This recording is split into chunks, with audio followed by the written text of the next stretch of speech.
He should be dead. He should have died right there at the scene.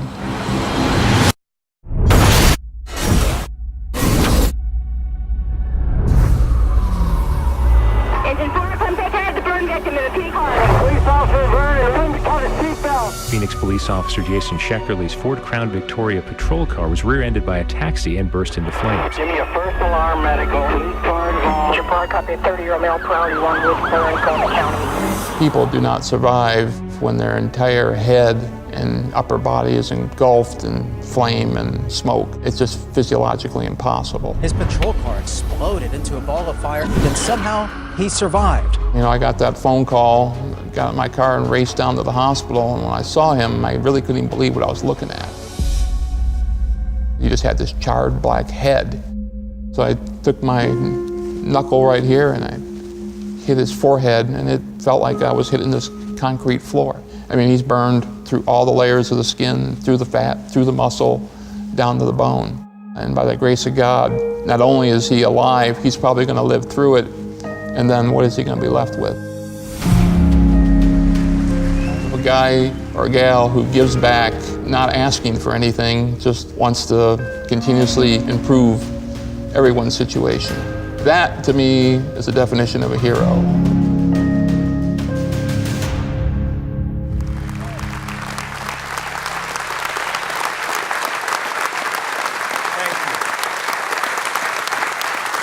Thank you. Thank you.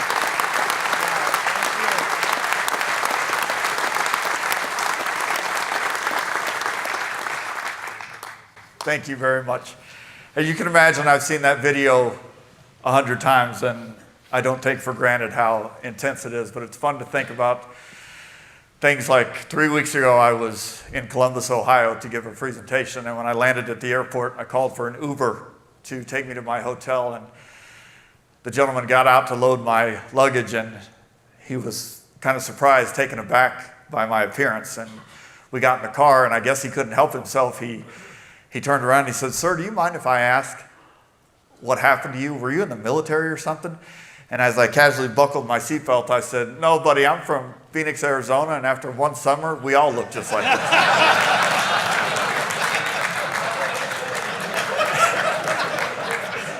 He did not think it was as funny as I did. But it was a great reminder that one of the greatest gifts from God is our sense of humor. And when you can laugh in the face of your adversity, especially with self-deprecating humor, it can be a powerful tool to overcome our adversity. There's a story I want to start with tonight that's kind of the theme of my testimony, and I will explain why throughout. And hopefully most of you have heard this story. If not, it's something that I think highlights how we can have some perspective on our adversity. And if you have heard this story, again, you can never hear it too much. It's called The Drowning Man. Town is flooding. Guy's sitting on his roof as the water is rising, and he's praying to God, "Save me. I have faith in you. Save me." Pretty soon a rowboat comes by. Guy in the rowboat says, "Jump in, I'll save you." Guy says, "No, I'm praying to God. He's going to save me." So the rowboat moves on. A little while later, a motorboat comes by. "Jump in, I'll save you." Guy says, "No, I believe in God. I'm praying to God. He'll save me. I have faith." Pretty soon a helicopter comes by, drops a rope, says, "Grab the rope. I'll lift you to safety." Guy says, "No, thank you. I'm praying to God. He will save me." Helicopter moves on. Pretty soon the waters rise up, the guy drowns. Gets into heaven, and he gets his audience with God, and he gets a chance to talk about this situation. He says, "God, I believed in you. I have faith in you. How did you let this happen to me? How did you let me drown?" God says, "I sent you a rowboat, a motorboat, and a helicopter. What the hell are you doing here?"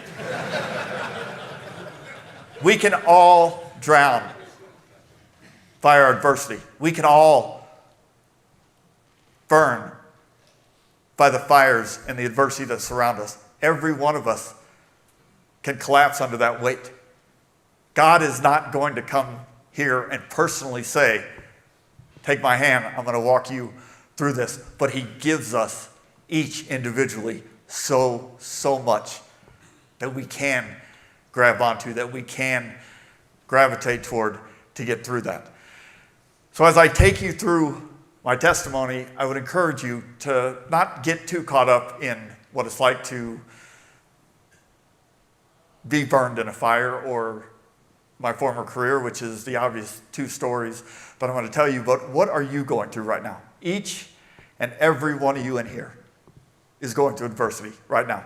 The person sitting next to you probably has no idea. There are things you're going through that only God knows about, that you'll only share. We all face some pretty tough times. And we're incredibly blessed with this life, obviously, for many, many reasons. But one of the greatest blessings for me is the freedom to make our own choices and having the understanding that we're not free from the consequences of those choices. And there were two big news stories just this calendar year that really highlight the way I look at things. And the first was the Southwest Airlines tragedy that happened last spring. Flight takes off from LaGuardia Airport, headed to Dallas Love Field, and at 30,000 feet, there's an engine failure. One woman is sucked out of the window and dies. I fly about 50,000 miles a year, and I am a dedicated Southwest Airlines passenger. And all I could think of at the end of the day is, what took her from her hometown of New Mexico to this conference in New York? Why did she book that flight? Why did she choose that seat? She chose that seat. The duck boat tragedy in Missouri over the summer, 17 people drowned, 9 people from one family. As they're getting ready to get on the boat, these family members, 9 of them, decided to take a picture against the beautiful background of the lake they were on. So they stepped out of line to take this picture, and the duck boat operator said, okay, you'll have to get on this boat. That's the boat that sank. All because they wanted to take a picture. That simple little choice. That's how fragile and delicate that our lives can be. No matter what happens to us and those that we love, we have to find a way to trust and believe in the graces that we have. My story starts here in Phoenix, Arizona, and these are all pictures of me. And when I look at this slide, first thing I think about is I wasn't born to do this. Never once growing up did I think, someday I'm going to stand in front of a group of people and share a pretty unique story. And the other thing is, how often can you look at a picture from years ago of yourself and think, wow, I'd really like to write a letter to that person. I'd really like to tell them, here's what's coming. Better get ready. We don't have that luxury. I had what I consider a storybook childhood. I had wonderful parents, older brother and sister, went to good schools, played sports. Just a storybook childhood, nothing I would change about it. When I was 16 years old, my older brother Michael became a Phoenix police officer. Went on a few ride-alongs with him, hung out with his friends, and at that young age, I thought, that seems like a pretty good job. Maybe I'll do that when I grow up. So I graduated from high school, and I'm pretty good at golf at the time. Got a college scholarship. Well, about 6 months into my freshman year, I had a calling to serve and follow in the footsteps of the rest of the men in my family, and I wanted to serve in the United States Air Force. So I signed up, and the Air Force has a great sense of humor. They said, here's this young man from Phoenix, Arizona, so we're going to send him to Grand Forks, North Dakota. Anybody ever been to North Dakota? Let me tell you, it's the coldest place in the continental United States. I spent 2 glorious winters there. I spent a year in Korea. I spent 6 months in Guantanamo Bay, Cuba for the 1994 Haitian refugee crisis. Came home, 22 years old, and I just didn't think I was quite mature enough or ready to become a police officer. And life has a very quick way of changing on us. I met and married my beautiful wife, Susie. We had a couple of kids, and I got a job with Arizona Public Service, one of the 2 main power companies here. I started at the Palo Verde nuclear plant, and then I got a job or an apprenticeship to be a lineman. And linemen are the guys that work on the overhead and underground power lines. It's an outstanding job. You're outside every day, different locations. You make a really good salary. It's what I thought I would do for the rest of my career. On March 26th of 1999, I came home from work, turned on the 5 o'clock news, and the lead story was Phoenix police officer Mark Atkinson had just been shot and killed in the line of duty. It was a real moment of clarity for me. Standing in my living room, I knew right then I had to be doing that job, wearing that uniform. So I went the very next day, filled out an application for the city of Phoenix. Took about 3 months to get through the grueling hiring process, but I was hired. Started the academy in September of 1999, was the first graduating class of 2000. This is a picture of me the day that I graduated from the police academy.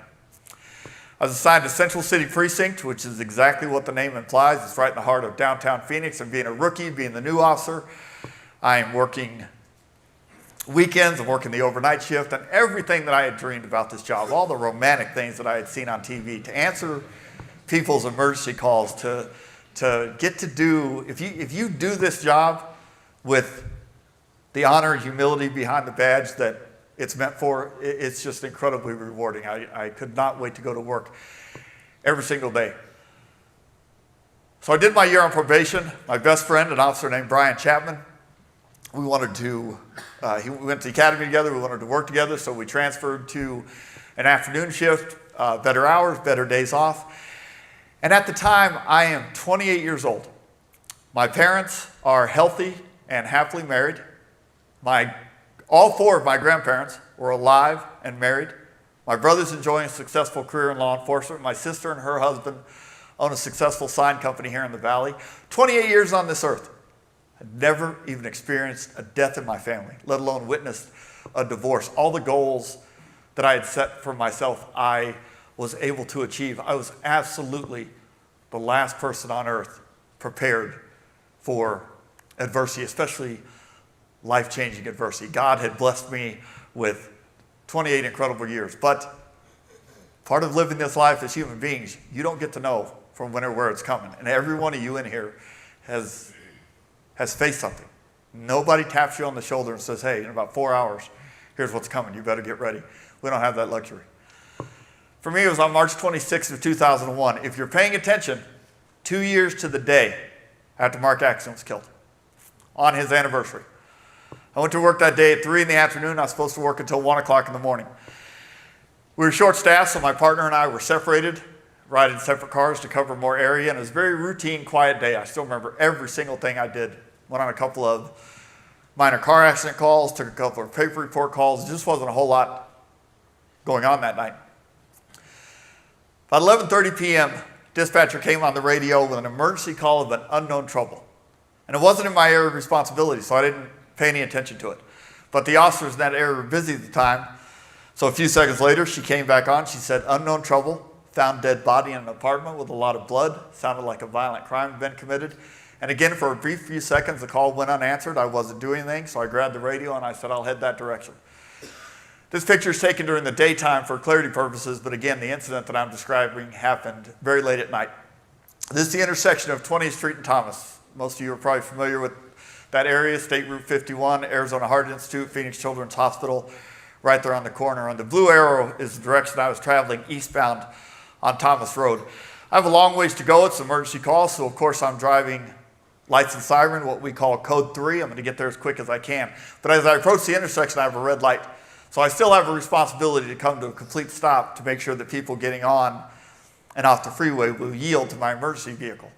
It only takes a second and a half to clear an intersection.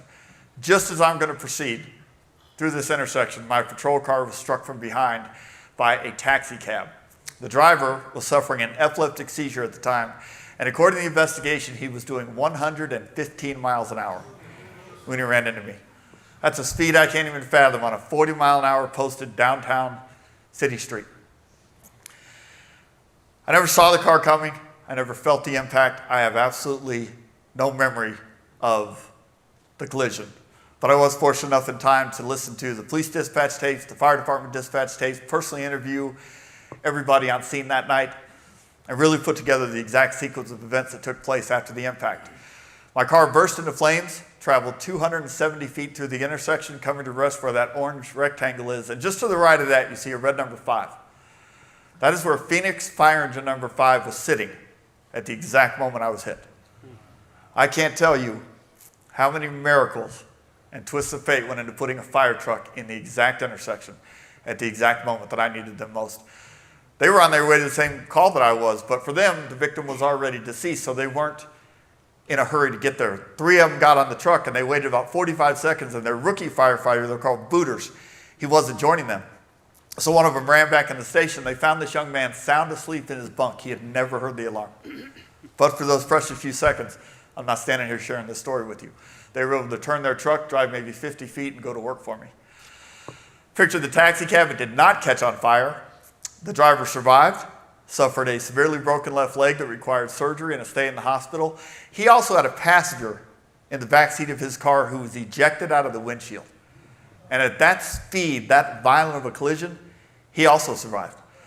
The ironic part was when the second responding fire units arrived on scene, they saw a man's body laying about 100 feet away in the intersection. Of course, they rushed to his aid. First thing they noticed, he's wearing Sheriff Joe Arpaio's jail outfit.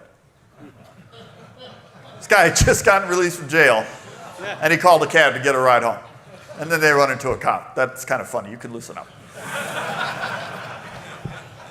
Picture my Ford Crown Victoria, very susceptible to rear-end fuel-fed fires. At the time of my accident, I think 12 officers had perished, currently about 33, and countless civilians that you do not hear about on TV. I want you to really look at the front windshield, the interior of this car, and try to imagine how intense and hot this fire must have been. Now, there's 4 firefighters on a truck, and they've all got very important individual jobs to do. The captain's on the radio, giving incident details, trying to get more units on scene. The engineer's getting her truck prepped, getting the hoses out. One of the firefighters has to battle the blaze, and the young rookie was given the grim task of getting me out of the car. And as he approached my driver's side window, he turned to his captain. He said, "Captain, this guy's dead." And he broke my window with his axe, and I reached out as if to grab the roof of the car, and he said it scared the hell out of him. But even unconsciously, you'll do things to try and help yourself. Well, here this young man is wearing his gloves, his turnout gear. He doesn't have a knife, and I'm sitting trapped in my seatbelt in a burning vehicle. Very quickly, 2 friends of mine, 2 police officers, they were about a half mile away from the scene. They heard the impact, saw the fire, and they got there in about 30 seconds, having no idea what they were rolling up on. Then they see it's a police car. I can't imagine the emotions they were flooded with, thinking, who's in there? That's one of my friends who's dying right now. And as they exited their patrol car, they heard this firefighter screaming, "I need a knife." So one of the officers ran up and he cut my seatbelt. And as he and the officer were pulling me out of my driver's side window, my big size 13 boots got stuck underneath the steering wheel and dashboard. And this other police officer wearing just a short sleeve polyester uniform crawled into the cab of that car, into the fire, to help get my legs and feet free. Again, cops and firefighters have a job to do, but going above and beyond the call of duty is sometimes a difficult task. Those are definitely a couple of my heroes. They won Officers of the Year 2001 for what they did for me that night. From the time I was hit till the time I was out of the car was 90 seconds. I was on fire for maybe 55 seconds. And another miracle, I'm 2.5 miles away from what I would argue is the best burn center in the United States at Maricopa County Hospital, and I was on their trauma table in less than 8 minutes. But for the collision, every single thing was going in my favor. I suffered burns to 43% of my body, my neck, head, and face being the worst. They were 4th degree, which is a term I'd never heard. I thought 3rd degree was the worst burns you could have. 4th degree means it's down to the last layers of muscle and to the bone. My shoulders to my hands were 3rd degree, and the tops of my thighs. My chest, my stomach, my back don't have a mark on them because of my bulletproof vest. And other than the burns, I had 2 cracked ribs and a mild concussion. The car doesn't catch on fire. I go home a few hours after the accident. My best friend that I was telling you about, Brian, to put that last picture into perspective, when he got to the hospital, he happened to get there at the same time as the ambulance, thinking it was me. He couldn't get a hold of me on the radio. He knew I was responding to a call in the area. He knew it was a cop car involved. And when he saw me on the gurney, he said, "Thank God that's not Jason." Didn't even recognize me. Took me into the hospital room, and I had a tattoo on my arm at the time that Brian identified and recognized me with. And then he was faced with a very harsh set of circumstances. He didn't have time to mourn his own feelings or even to worry about me. He knew I was going to pass away very quickly. But he's the one who had to go wake my wife up in the middle of the night and completely change her life forever. Get my parents out of bed, contact all of our friends, try to gather everybody down at the hospital. And he did a remarkable job. Got everybody down there within about an hour. Outside of Brian and the hospital staff, the only person allowed to see me was my priest, was brought in to give me last rites. Dr. Dan Caruso was the chief of the burn center at the time, the gentleman who introduced me on that video. Unfortunately, a little over a year ago, he lost his battle with cancer, one of the greatest healers and lifesavers this world has ever known, and died at the young age of 53. But he gathered my family around, And he very bluntly said, I've never seen burns like this to somebody's head and face. There's no way Jason's going to survive. I've got to get him into surgery. I've got to get all of that dead bacteria-filled tissue off of him. And knowing the surgery and pain he's facing, if he is to survive for a few days, we're going to put him into a medically induced coma. So paperwork is signed, and off I go into surgery. And this is a picture from that first surgery. You can see the bloody mess around my head. Draw a circle around my collar and erase everything up. My nose, my ears, my eyelids, the entire physical identity that I'd known for 28 years is just being stripped away minute by minute. My favorite part of this picture, look at that young nurse at the top center. Look at her face. She's like, no, I'm not getting any closer to that. That poor girl's no way she's a burn nurse right now. About 2 days after that surgery, the doctor came back to my family and he said, Jason's lungs are pretty black, and that is one thing that we can't fix. That's one thing that cannot be healed, and that's probably what will take his life. So my mom went home, got on the internet, which is a beautiful thing nowadays, to reach a lot of people, and shared a little bit of my story. And one lady in Oklahoma said, I'm going to go to church right now. I'm going to put Jason's name in the prayer box, and we're going to pray only for his lungs. About 4 days later, doctors gathered my family around. They put an x-ray of my lungs up, and they said, we cannot explain this, but Jason's lungs are completely pink, and he has no problem.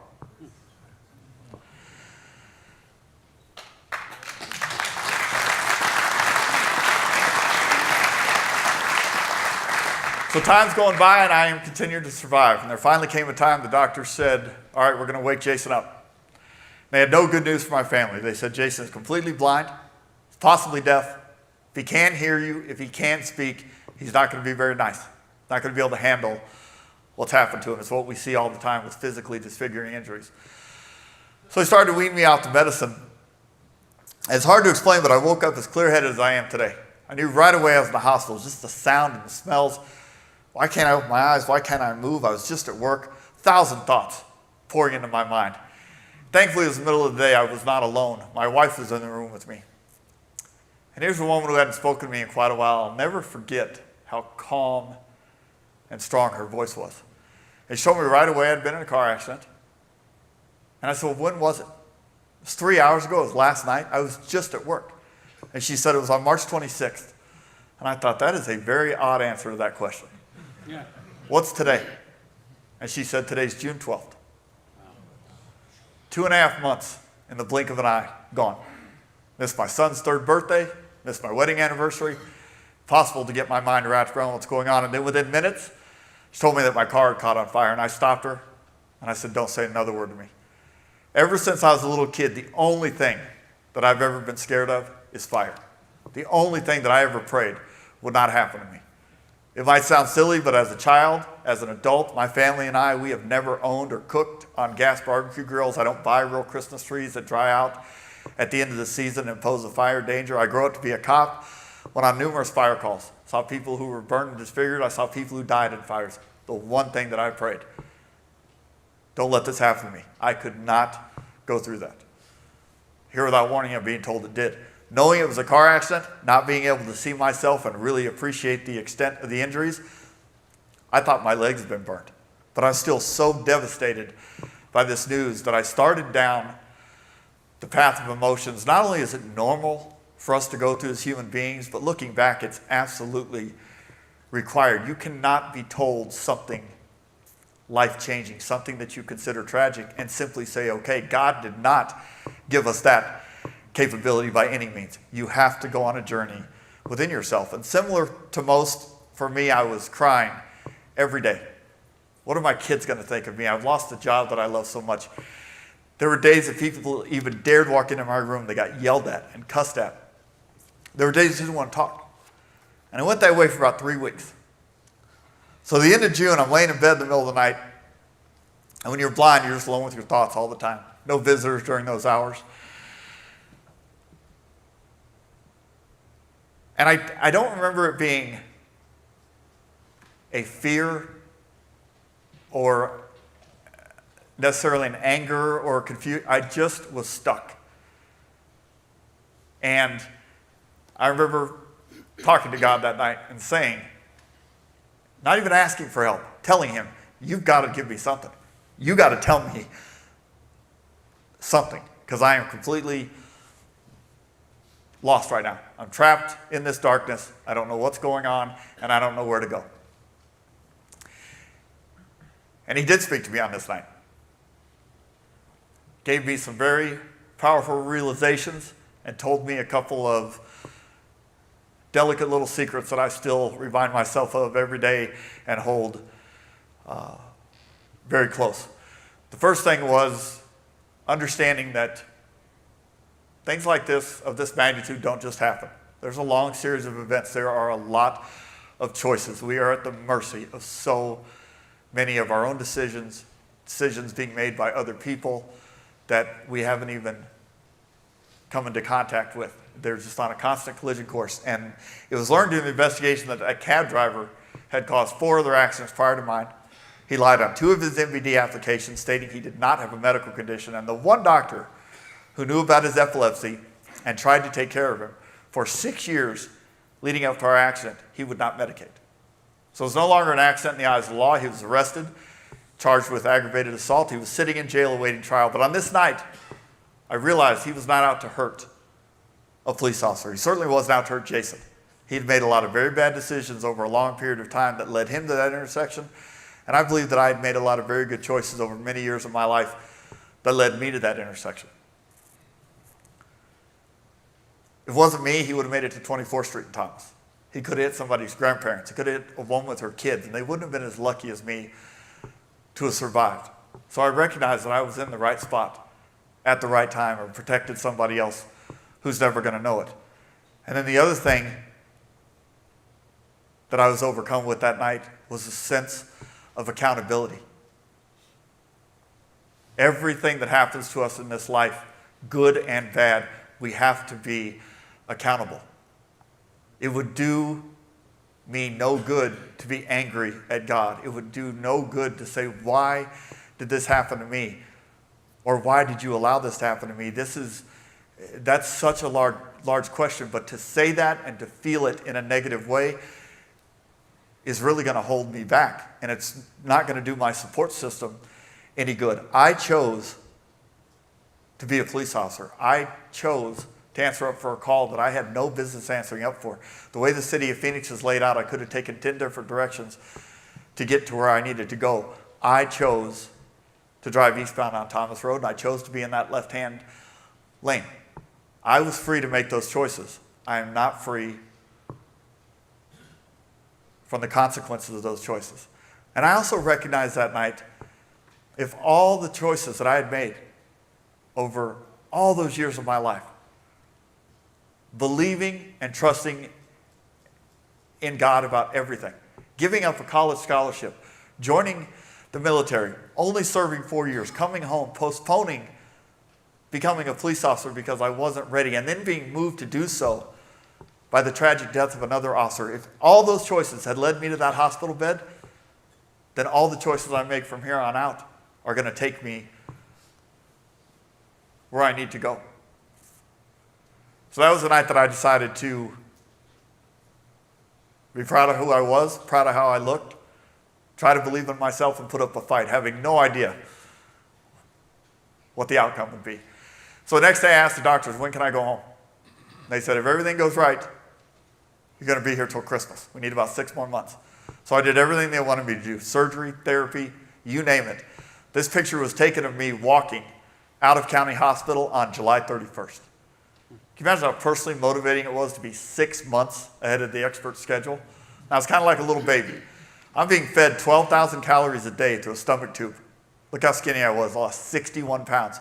Can't talk because of all the surgeries, the skin grafts, lost half my fingers to amputation, completely blind. So I had to go to a rehab center to really just learn the basics of life, how to drink out of a straw, how to eat real food, deal with my blindness. And they thought I was going to be there 3 to 4 months. And they sent me home only 3 weeks after arriving there. On August 17th, I finally got to go home. This is when the mental and emotional adversity really got me. For 5 months, I've been safe in a hospital bed with a lot of professionals around me. Got my friends, really the whole police department and community rallied around my family. I could selfishly lay there and think about myself. All of a sudden, I'm at home. Not the husband I used to be. My wife had to give up her 12-year career in orthodontics, stay home and take care of me all the time.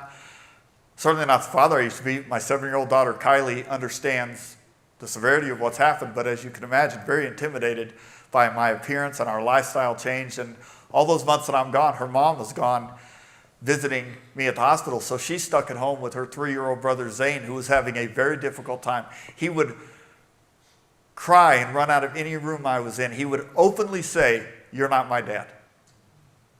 I know there's some fathers in this room right now. I can promise you there is nothing more devastating. And that is when my white flag of surrender went all the way up to the top of the pole.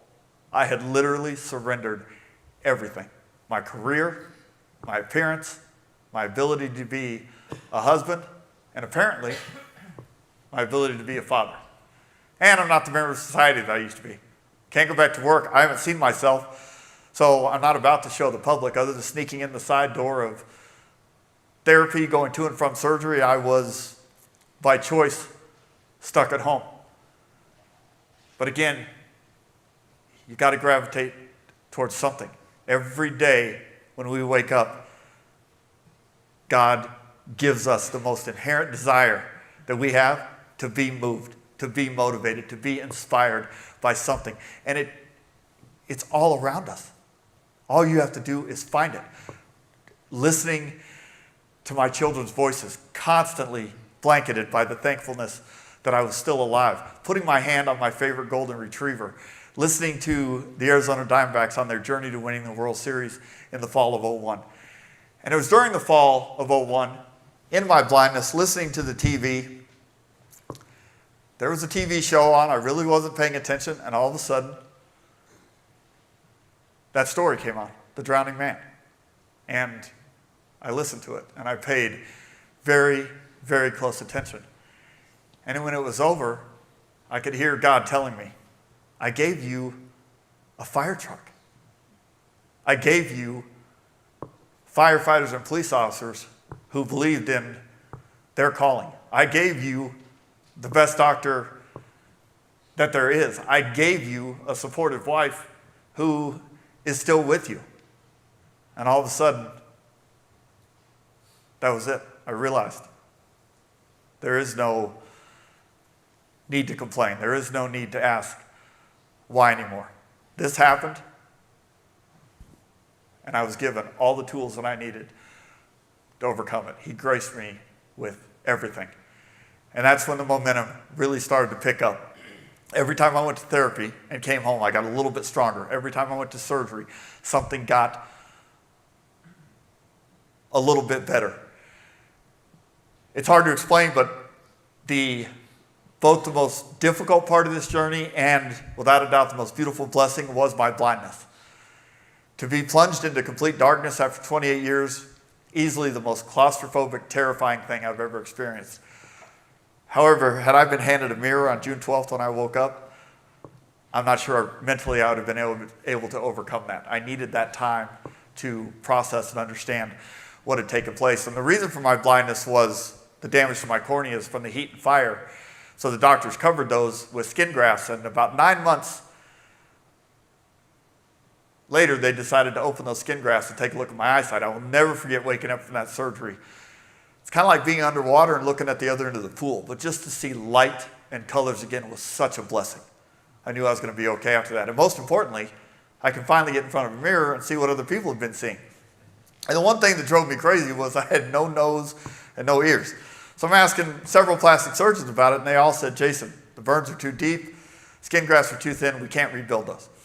So in the summer of '02, I am traveling to and from Fairfax and Nova Hospital to see a wonderful plastic surgeon there. And while I'm there, I meet a guy named Robert Barron. Mr. Barron was the senior disguise specialist for the CIA. And he said, "Hey, as a hobby, out of my basement, I like to help people like you." I was a little skeptical, but when you're going through stuff like this, you'll try anything. So he introduced me to a woman who had lost an eye to cancer. Her prosthetic eye was perfect. Couldn't even tell. Met a little boy born without an ear. Mr. Barron made him an ear so he could go to school, not be made fun of. Even met a woman who was burned in the Pentagon on 9/11. So on one of my trips, I took my buddy Brian with me to be the model for these ears and nose. Mr. Barron made me these prosthetics. And they were perfect. But two problems. Number one, they're too perfect. They don't match the rest of the scars that I carry on my head and face. But also, you have to put these on with a prosthetic glue. Well, I live in Phoenix, Arizona. So in July, when it's 112, after about 3 hours, the glue will break down and one of your ears falls off. Children do not like that. I think I wore them twice, and they've been in my garage ever since. For those of you who've lived here for a while, you might remember January 2002, the Olympic torch is passing through the valley on its way to Salt Lake City for the Winter Olympics. And I get a call inviting me to join the torch relay. And at first I'm pretty nervous. I'm 6'3", weighed maybe 120 pounds at the time, very frail and sick. Still can't really see, hadn't started all the reconstructive surgery and therapy on my hands. So I'm thinking, how in the world am I going to do this? But the Olympic torch comes to the United States once every 20 or 30 years. What an incredible honor. So of course I accepted, and I get down there, and this young girl from the Olympic Committee, she's maybe 19 years old. She comes up and she says, Officer Schechterle, we have a wheelchair for you. We got a guy who's going to carry the torch for you. Carry it for 400 yards. And I said, I don't know how this is going to go, but this is a once-in-a-lifetime opportunity, so I'd really like to carry the torch myself and at least walk down the street. And as sweet as she could, she looked at me and she said, okay, but when you're carrying the torch, make sure you don't get the flame too close to your face. And I said, no.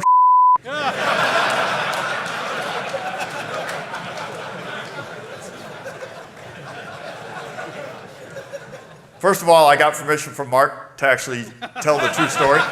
So don't anybody in here be traumatized, I apologize. But that really happened.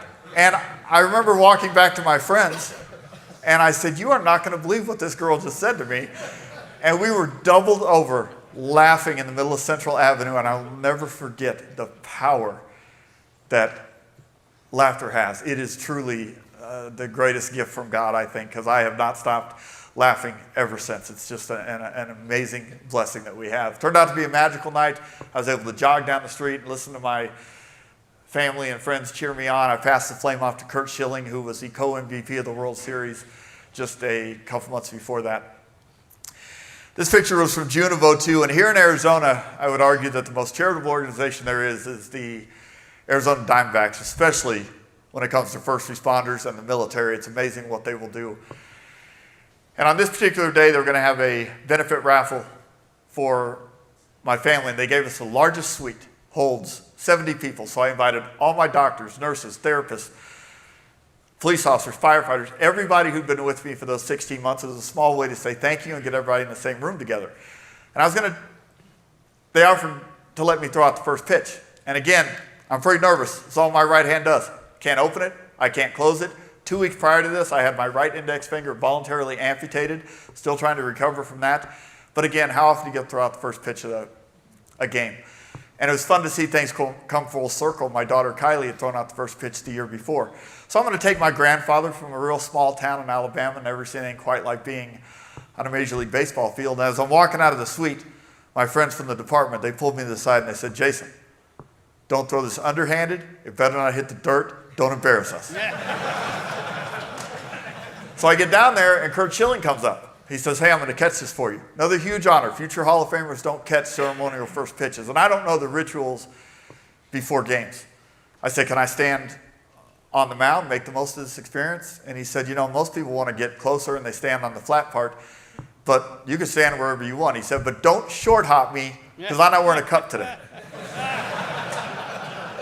I had tunnel vision like I've never had. 40,000 people in the stands, and I'm praying, God, please throw this ball all the way to his glove. Help me out.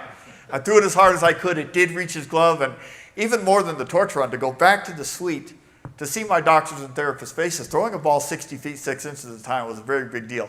And of course, the first people I saw were my friends. They said, that was 3 feet outside, you suck. Those stories were a lot of fun to share. As you can imagine, they provided me with some inspiration and some great memories. But it's also very humbling to know I only got to do those things because of the job that I was doing and the uniform that I was wearing. And while I deeply appreciate how communities will rally around their first responders. At the end of the day, when I was alone with my thoughts and dealing with stuff, do you think that I cared anything about throwing a ball or carrying a torch? Not at all. I cared about my family, and I cared about my career. And those are the two things that I set my sights on. And the first was my family. We had a daughter and a son, and we were blessed. But you go through something like this, and it definitely makes you think. So we decided to expand our family and try to bring another life in this world, and we were incredibly blessed. My wife got pregnant right away, and on October 29th of 2002, we were blessed with the birth of our third child, Mason Bryan. And again, much more than the picture of a baby. This really puts into perspective God's love and power and who he put around me. And when I got him home from the hospital, not only did I think, wow, this is an entire life that's been created. All the pain and suffering I've gone through is completely worth it. He's going to grow up someday, hopefully make a positive impact on society. What if he has children of his own? What if they grow up and have children of their own? It has no logical end. It can keep going and keep going and keep going. And again, there's God whispering in my ear, I gave you a fire truck. I gave you the firefighters. I gave you the doctors. I gave you the wife. Now, I've given you a baby to take care of. It's no longer about me. It's no longer about my injuries. This is a responsibility that I've given you. And what an incredible blessing. What a true testament to the power of what we get to do here. Because there is nothing in this world like being a father. Nothing. It is the most beautiful gift that we have and that we can pass on. Of course, they turn into this. He's a beautiful young man now. And the other thing that I cared about, again, my career. 2 weeks after Mason was born, best day of my life, November 12th, 2002, 18 months after the accident, I got into a truck by myself and I drove back to work. Started out as a public information officer with the city of Phoenix, and I had become detective certified prior to my accident. And the only dream that I ever had, the goal that I wanted the most, was to be a homicide detective. I used to think to speak for victims who can't speak for themselves, to help bring closure to families that are affected by that kind of violence would be a real honor. And I was invited to join the homicide unit. And not to be a case-carrying detective, I certainly didn't have the skill set for that, but I could listen to jail tapes, I could run and get subpoenas signed at court, I could help the other detectives out. But I was blessed with an incredible chain of command. They gave me a lot of opportunities to go to schools in and out of state, a lot of on-the-job training. And I worked my way up to where I was the scene investigator for our squad, which is exactly what it sounds like. You're responsible for making sure that all the evidence is properly marked, photographed, collected, respectfully taking care of the victims' bodies until the medical examiner takes over. You attend the autopsies and eventually, if necessary, testify in court. And I was down to two issues. Number one was my gun. I'm a cop. I get dressed every day. I put a badge on my belt. I'd like to carry a gun. And I'm at the academy 3 or 4 days a week. I'm working with the SWAT team, modifying guns, changing guns. And I got to where I could load and unload a small .38 revolver, and I could shoot and hit the target every time. With these hands and this eyesight, I was so proud of that. But I couldn't do it in the time that's required by the state board that certifies peace officers. And there are some very good reasons why those time requirements are in place. So reality started to set in that I wasn't going to be able to do the job the way that I wanted to and get off what we call light duty. And the other thing was my eyesight. Doctors took me from 100% darkness to where I'm driving to and from work. I'm reading and writing reports on a computer screen. I'm investigating detailed murder scenes. And I was really taking that beautiful second chance for granted with the hours that I was keeping. So it was a very difficult decision, but I did decide to retire and walk away from the job that I loved so much 5.5 years after the accident, August of 2006. I mentioned to you earlier I was pretty good at golf. And the one thing that I threw overboard was this. Of all that I need to overcome, all that I need to accomplish, I'm absolutely never going to hold on to a skinny little golf club and see a ball flying through the blue sky. I mean, at the time of my accident, I was a 2 handicap, playing once a week with my dad, my best friend. And this is the one thing that I kind of gave up on. Well, around the time I retired, I was able to start working at it again. And look, I don't care if we're talking about something as catastrophic as 4th-degree burns, or if we're talking about something as silly and simple as a game of golf. There is nothing as powerful as a made-up mind. If you believe in yourself, if you are surrounded by people who love and support you, if you trust and have faith in God for every single thing that is happening to you every day, there's nothing you can't overcome. There's nothing you can't accomplish. And I'm very proud to be able to say that I got my handicap back down to a 1. I could play golf better after the accident than I could before, and I was back out there making those memories with my dad and my friends. Picture of my wife Susie and I, my favorite picture ever, the Christmas before the accident. I'm so proud of her. I truly don't know what she went through, especially those 2.5 months I was in a coma, but there was never a doubt that she wanted me home, was going to take care of me. She even tells me the story of one night about 2 weeks after the accident. She was on her way home from the hospital. It was very late, 11 o'clock at night, and she couldn't drive. She was just overcome, and she pulled over into a grocery store parking lot and was banging on the steering wheel, screaming and crying, telling God, take me. I can't do this. Just take him. And she said after about 5 minutes of that, he must have gotten through to her. She drove home and back to being a mom and taking care of me and never looked back. And I'm so proud of her. Today, after really giving up her portion of life, she found her new calling about 6 years ago, went back to school, got a teaching degree, and she's currently the 4th grade teacher at the elementary school that our children attended. These are my kids today. You know, every one of us should have a goal. Every room we're in, every phone call we take, every meeting we attend, leave it better than you found it. And a lot of my health and happiness is understanding that I'm going to leave this entire world someday better than I found it because of these 3 kids. My daughter Kylie is a beautiful example of somebody taking her adversity, spinning 180 degrees, shining a bright light on this world. For all that she went through, she grew up to be a very good student, very good person. She was rewarded with a scholarship to Texas Christian University in Fort Worth, where she graduated in 2016. And then she was accepted into a medical program at Baylor University, where she's currently getting her graduate degree in developmental child psychology so that she can come back and help children that are affected by the same kind of trauma that her and her brother were. On January 20th of this year, I walked her down the aisle. How many dads in here have gotten to walk a daughter down the aisle? Until you do it, you can't explain what it's like. It is the most incredible experience. And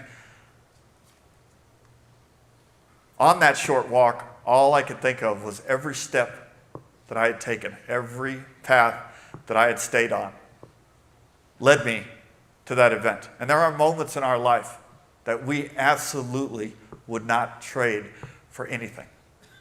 You've got to keep turning the pages and the chapters of your own book to find out what is next. Anytime you're lucky enough, anytime you wake up and get to draw your own breath and are given a chance to not give up, you got to wait for those moments because it just makes everything completely worth it.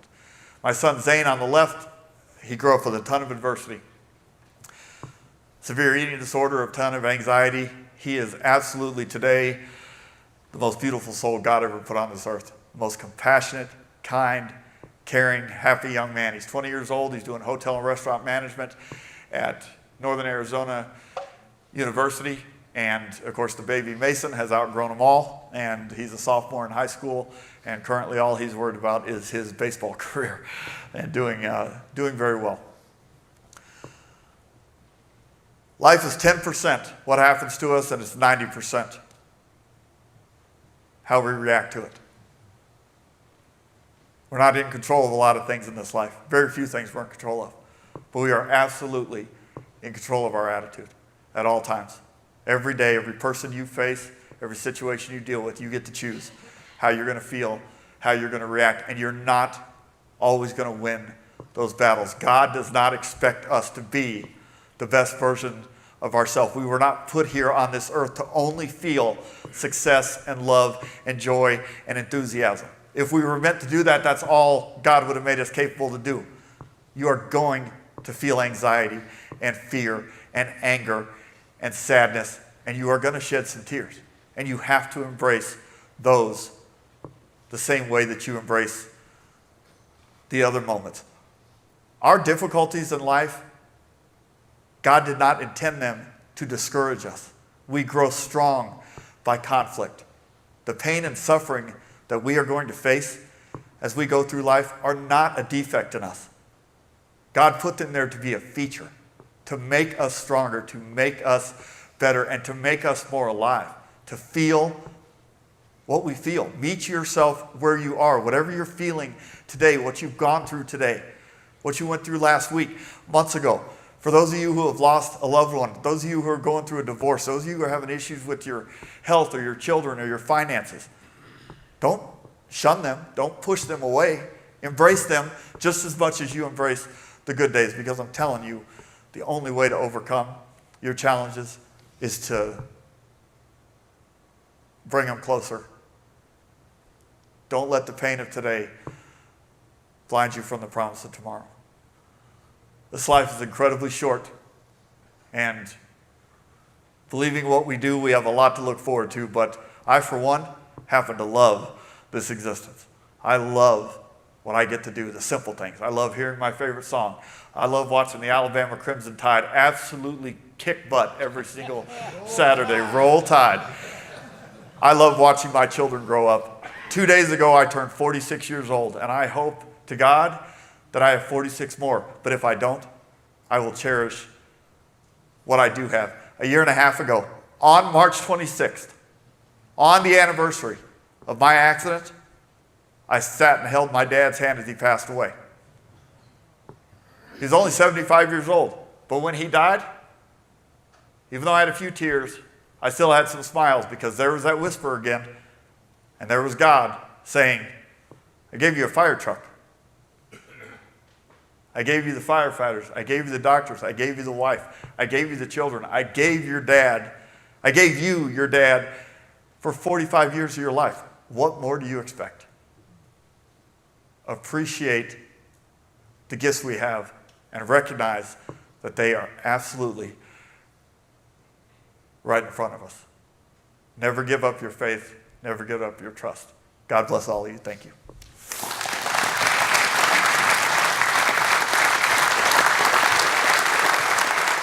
Thank you.